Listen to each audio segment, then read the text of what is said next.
What is worse to a woman than losing her health and then losing everything? Have you ever said something that you didn't really mean? I'm talking something that came from a place of anger, pain, suffering, and frustration, but wasn't a good representation of your truth. In today's Bible story, we will be looking into a woman who appeared in one single verse in the Bible, but her damning words lived far longer than that. It is no other but the wife of Job. We will be looking into Job's wife today, and we'll be looking into the line that she said, the line that held so much power, and it goes like this: curse God and die. This is literally what she said, and for those of you thinking at this point like, whoa, why would she say something like that to her husband? I need you to stick with me. Quick character list for today. We'll be talking about Job, we'll be talking about Job's wife, and for the first time on this channel, we'll be talking about the audience. So you're actually on our character list today. Yay, you made it right on time. Before we get into the details of this story, I need you to click that subscribe button if you haven't already. Go ahead and click the like button and make sure you leave some comments as we go through with this video. And let's get into it, shall we? For us to understand who Job's wife was, it is good to take a look at her past before she showed up in that one verse, in Job 2 verse 9. Let's take a look at who she was. So prior to this time, Job's wife, she had 10 children, she had stability, she had everything, because in our Nigerian terms, she was married to an Odogu. So in Nigerian terms, she would be called an Achalugo. Achalugo has everything, and that's Job's wife. She had everything she desired and more. And then everything changed overnight. She lost her kids, she lost her stability, she lost her home. And where it became unbearable was when she saw the image of her husband diminishing right before her very eyes. For those of you who haven't checked out a Job video, go ahead and check out the Job video. In one of the series, we talked about Job and how he lost everything due to a godly brag. What is worse to a woman than losing her health and then losing everything? It is watching your own mighty husband scrape his boils while sitting in ashes. When Job's wife saw that, she gave that comment that we see here in Job 2 verse 9, which I'm going to read to you right now. Then said his wife unto him, dost thou still retain thine integrity? Curse God and die.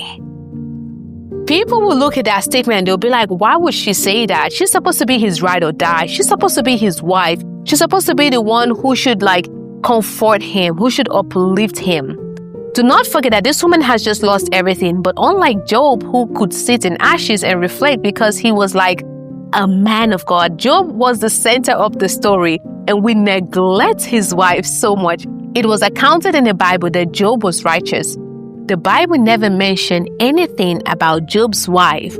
So the fact that she was able to hold on up until that point, she tried. She absolutely did. So when she saw that picture and she told Job this, note what Job said. Job did not dismiss her, actually. Job did not insult her. Job said, why would you talk like a foolish woman? If God gives us good things, can we not expect bad things as well? Can we not accept it? If the reality of things is that we only want good things from God, that is not fair. So Job just said that to her and he stayed calm. And that was the only place that we heard about this woman. What if this statement that she made was not coming from a place of wickedness, but of pain, of trauma? Because she has literally just lost everything. And now let me analyze that statement she said. She said, curse God and die. I do want to highlight that it's not everyone who curses God that dies.